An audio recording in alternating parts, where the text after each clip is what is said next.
अब देखिए, थोड़ा सा सीरियस टॉक हम लोग करते हैं, है ना?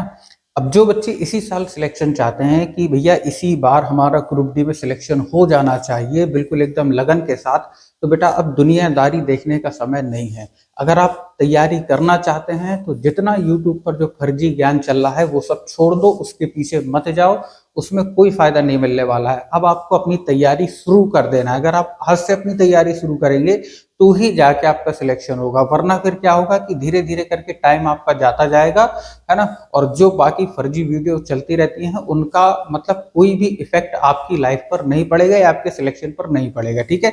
और उनसे सिलेक्शन भी नहीं होना है। सिलेक्शन उसी का होगा जो आज से ही सीरियस हो जाएगा पूरी तरह से कोर्स कंप्लीट करने के लिए, ठीक है? तो यहाँ पर हम लोग डिस्कस करेंगे कि जो ग्रुप डी का सिलेबस है उसमें क्या क्या चीजें आती हैं, कैसे आती हैं, सिलेक्शन का प्रोसेस क्या है, हर वो चीज साथ साथ में जो सब्जेक्ट्स हैं उनके अंदर से क्या क्या पूछा जाता है, डिटेल वाइज हर एक चीज हर एक पॉइंट हम लोग डिस्कस करेंगे, ठीक है ना? तो चलिए देखिए शुरू करते हैं हम लोग, है ना? अब देखो ग्रुप डी का जो प्री का पेपर है, ठीक है, जो मेन पेपर है प्री का पेपर माना जाता है और उसी से आपका आगे का प्रोसेस शुरू होगा, ठीक है? प्री के पेपर में आप देखोगे कि सबसे पहले यहाँ पर देखो टाइम के बारे में, ठीक है ना? टाइम के बारे में आप देखोगे तो यहाँ पर 90 मिनट का टाइम आपको पेपर में मिलता है, ठीक है? कितना? 90 मिनट को टाइम मिलता है। अब यहाँ पर आपको 4 सेक्शन में पेपर डिवाइडेड मिलेगा, ठीक है? पहला सेक्शन कौन सा है?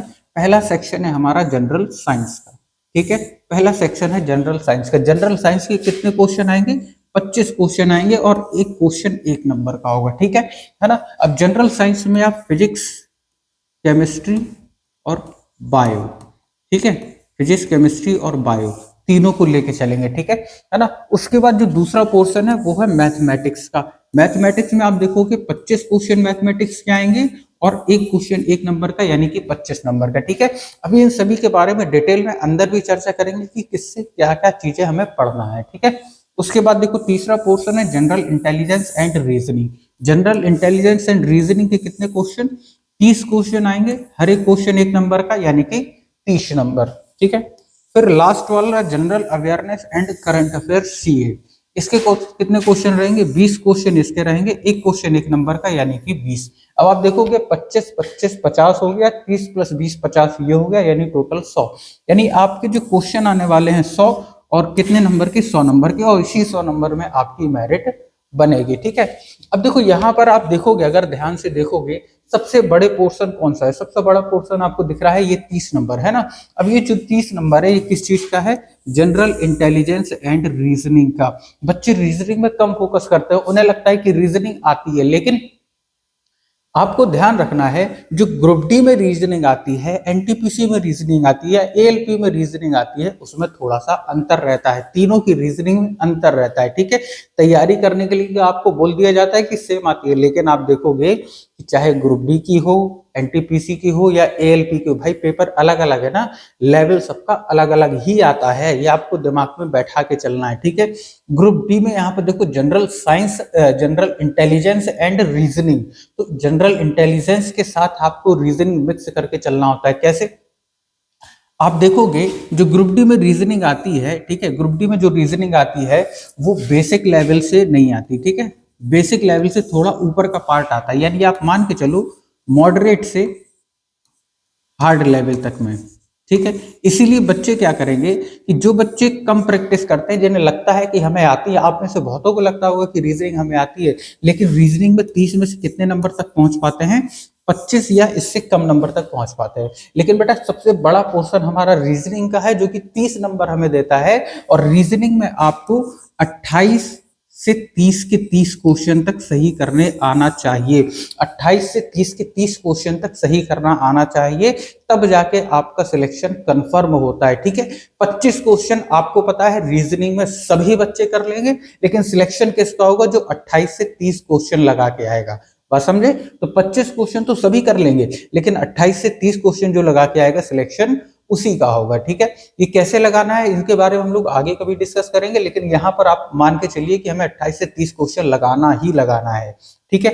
अब आप देखोगे उसके बाद कौन सा पोर्शन है? उसके बाद हमारा जनरल साइंस का पोर्शन है, और फिर उसके बाद मैथ्स का पोर्शन है जो कि 25-25 नंबर का आता है, ठीक है? इसमें आपको पहले फोकस करना है मैथ्स पे, ठीक है? मैथ्स के लिए यहाँ पर भी नंबर बता दूं कि मैथ्स में जो 25 क्वेश्चन आएंगे तो इसके लिए आपको जाना है, अटेम्प्ट करने के लिए जाना है 23-24 तक, है ना, 23-24 तक। अगर आप 23-24 तक कर लेते हो तो रीजनिंग और मैथ के द्वारा अच्छे खासे नंबर यहाँ पर आप गेन कर लोगे, ठीक है। नो डाउट मैथ सबकी अच्छी नहीं होती, बहुतों की अच्छी होती है, एवरेज होती है, उन्हें लगता है कि यार मैथ और रीजनिंग भी तो दिक्कत है नहीं है, लेकिन आपको लास्ट टाइम पे सिलेक्शन यही दोनों सब्जेक्ट करते हैं, बात समझे, सिलेक्शन से बाहर यही दोनों सब्जेक्ट करते हैं। क्यों करते हैं कि आपको पता है कि आपकी मैथ अच्छी है, लेकिन आप फिर भी 25 में से 20 या 21, ध्यान से सुनना, 20 या 21 ही अटेम्प्ट करके आते हो, उतने ही आप सही करते हो, उसमें भी 1-2 गलत कर देते हो, बात समझे।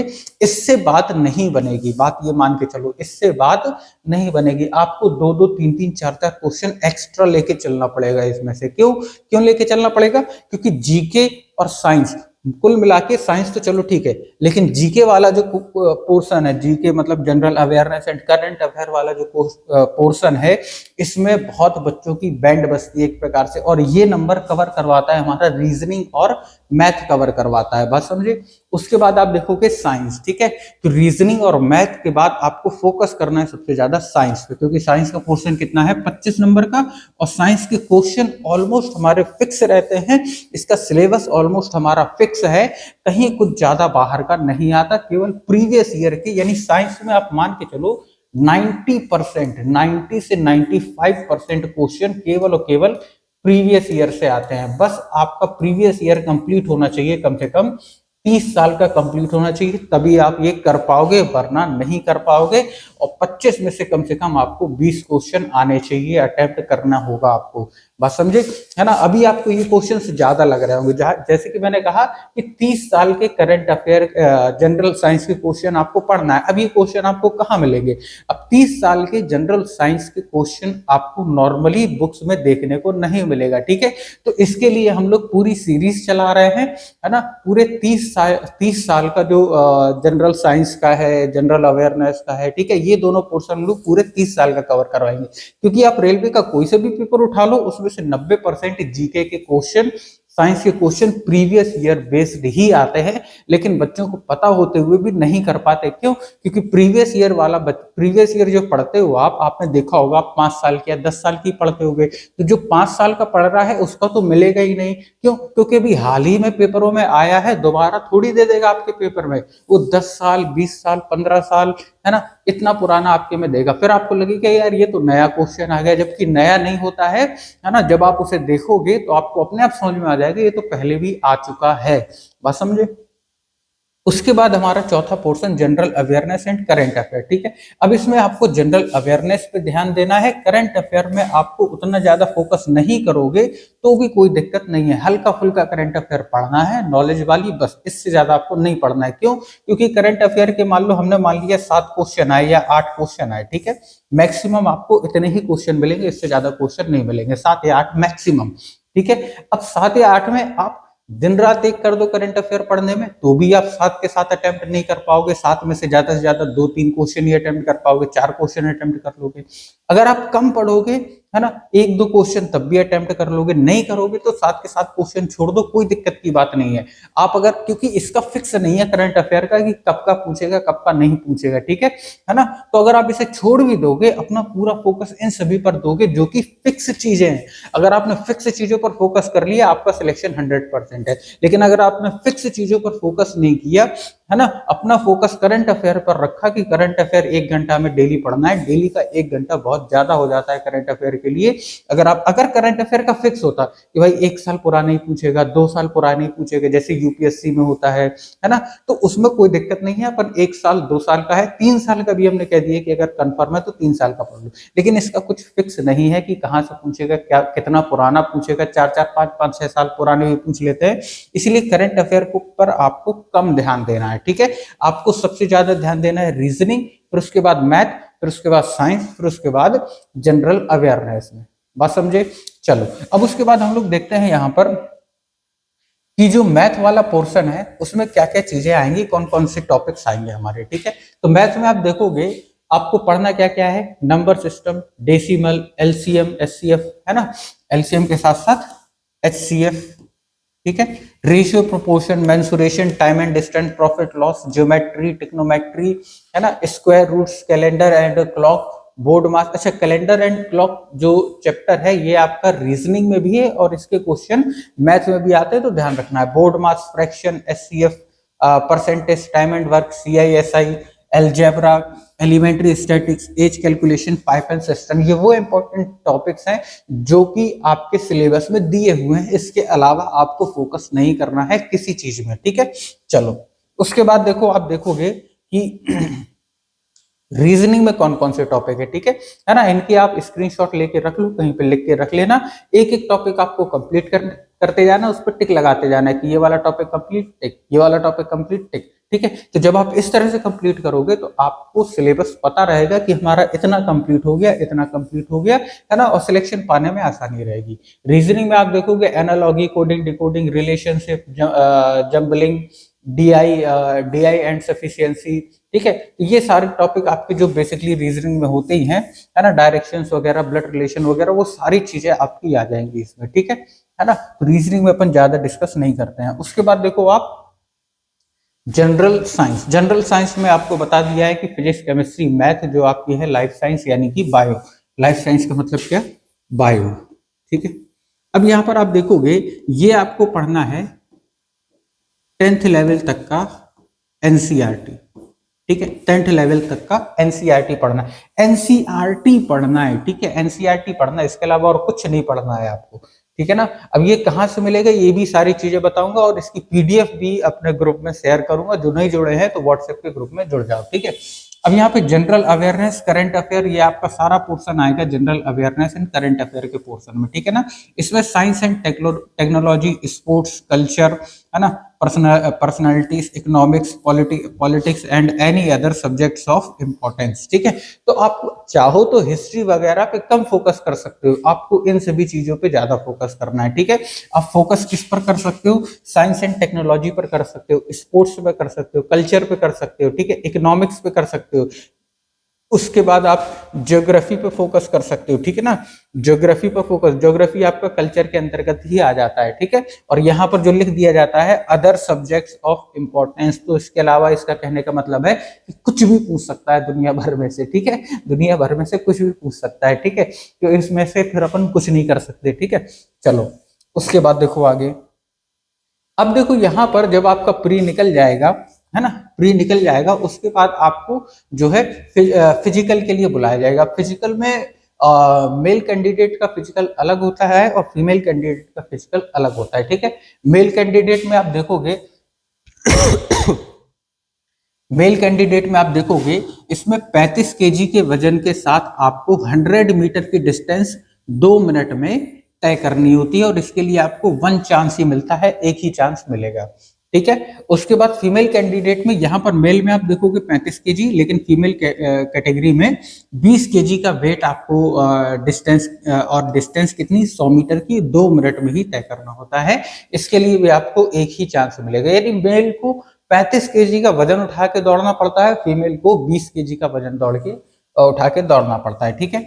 दूसरी चीज आती है आपकी रनिंग होती है, ठीक है। रनिंग कितनी, 1000 मीटर्स यानी कि 1 किलोमीटर 4 मिनट एंड 15 सेकंड, है ना। तो 4 मिनट 15 सेकंड में और एक ही चांस होता है इसके लिए।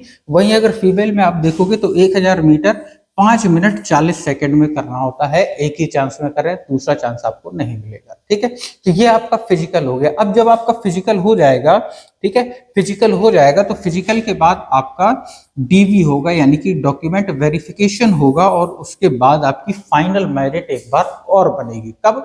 डॉक्यूमेंट वेरिफिकेशन के बाद, ठीक है। अब यहां पर आप देखोगे डॉक्यूमेंट वेरिफिकेशन के बाद ही आपका फाइनल सिलेक्शन होता है। जब आप डॉक्यूमेंट वेरिफिकेशन के बाद जो मेरिट बन के आएगी उसमें आपका नाम आ जाएगा और आपका फाइनल सिलेक्शन हो जाएगा, ठीक है। तो इतनी सारी चीजें हैं, हमने सारी चीजें इसमें डिस्कस कर ली ग्रुप डी के पेपर में कि क्या क्या चीजें आएंगी, क्या क्या चीजें नहीं आएंगी। आपको ध्यान रखना है सिलेबस पे, खास तौर पर ध्यान रखना है कि जो जो सिलेबस है आप उन पर फोकस करोगे, आपका सिलेक्शन आसानी से हो जाएगा, ठीक है।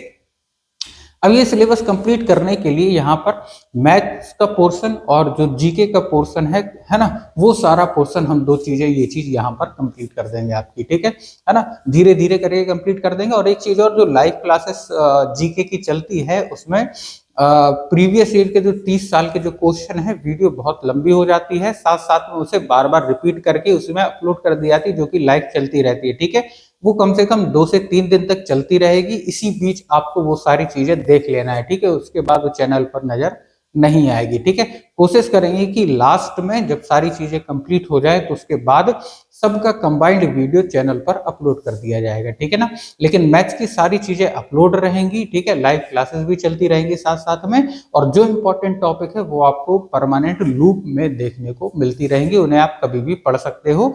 ठीक है, चलिए, उम्मीद करते हैं सारी चीजें आपने नोट कर ली होंगी, लिख ली होंगी। बढ़िया से तैयारी करिए और एक संकल्प लेके चलिए कि इस नए साल में आपका सिलेक्शन जरूर होना चाहिए। फिर मिलते हैं, धन्यवाद।